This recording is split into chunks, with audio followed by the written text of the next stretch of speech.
what's going on? Eric Zubik here, covering more of your Goofs. Alright, so, yeah, as you can see, I basically have to skip more ahead, but simplicity kind of matters here. And I heard the next story is going to be very difficult to keep up. So, today, it's going to be middle engine.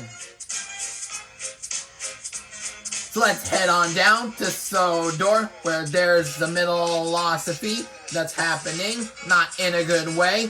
Let's get to it now. Sir Topham Hat's engines love their work. Gordon likes pulling the express. Thomas likes his branch line. And Percy likes taking the mail.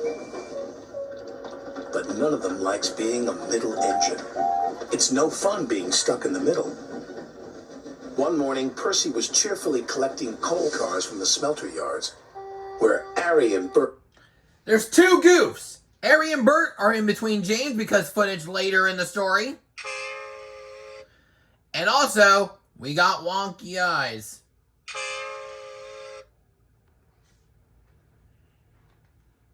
Bert worked. They liked to play tricks on steam engines. Percy didn't want to fall for their tricks again. But before he knew it, he was stuck in the middle. "Oh, bother," chuffed Percy crossly. "Little green piggy in the middle," Harry teased. Percy's driver was cross. With coal cars in front of him and coal cars behind, Percy had to go slowly. He should have went faster. James was in the yards when Percy steamed slowly by. "It's Pokey Percy," James laughed. "You wouldn't be laughing if you were stuck in the middle," Percy fumed. And he fumed all the way to the coaling plant. One by one, he shunted his coal cars onto the tipper's loading ramp, and the coal was unloaded. Percy was not allowed to cross the loading ramp until the tipper had been turned off.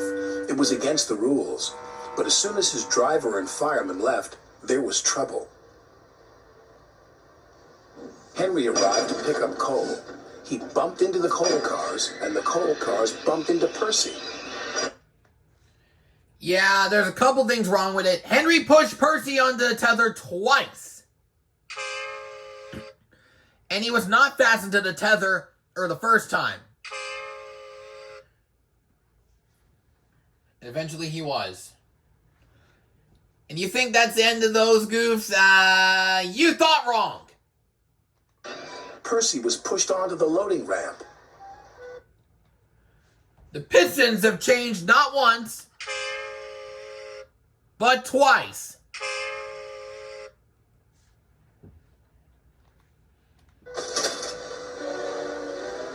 "Help!" cried Percy. There's also something else. Let me, you'll have to give me a minute.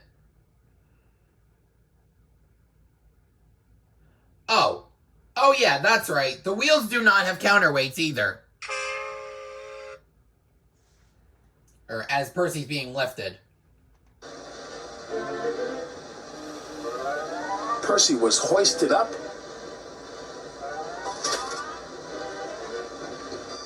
tipped over.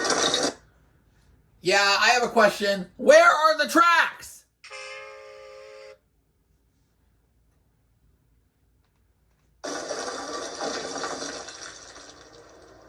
And brought back down again. Now, there's three things wrong with the descent. And, of course, the eyes are jittering. The lamp's tilted downward. And... oh yeah, the driver has fingerprint stains on his body.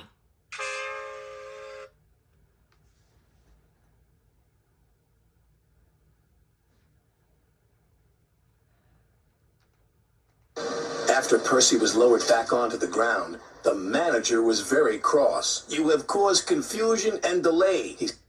Bull!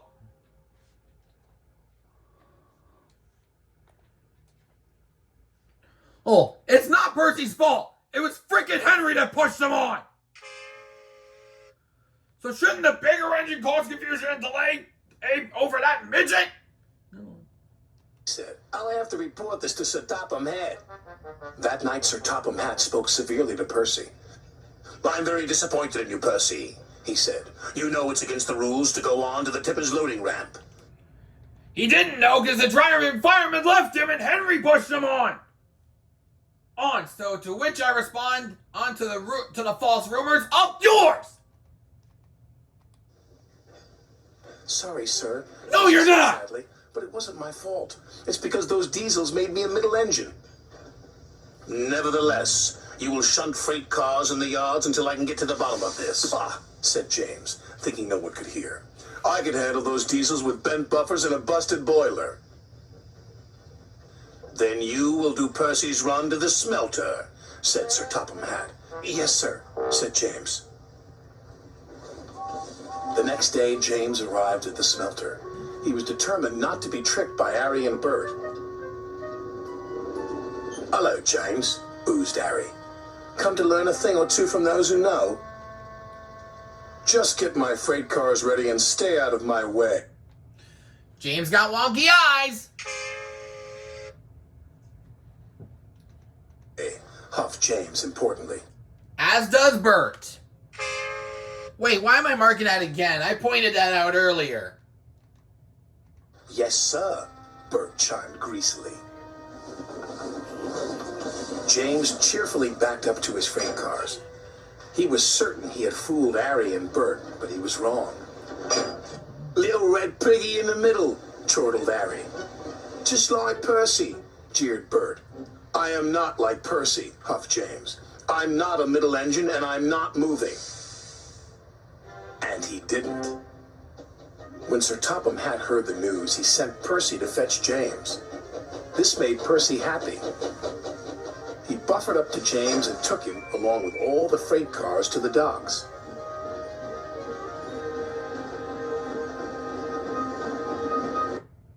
Hey, James said he was not moving yet. There's steam coming out of him. Thanks a lot, Percy.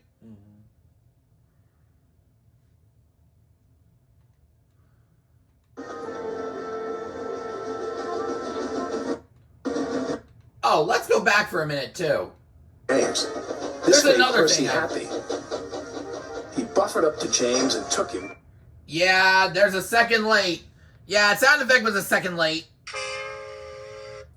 You really thought I completely missed that one, did ya?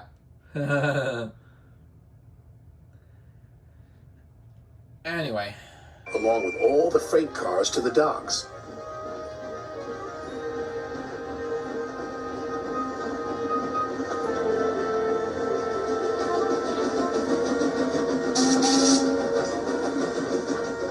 Right on.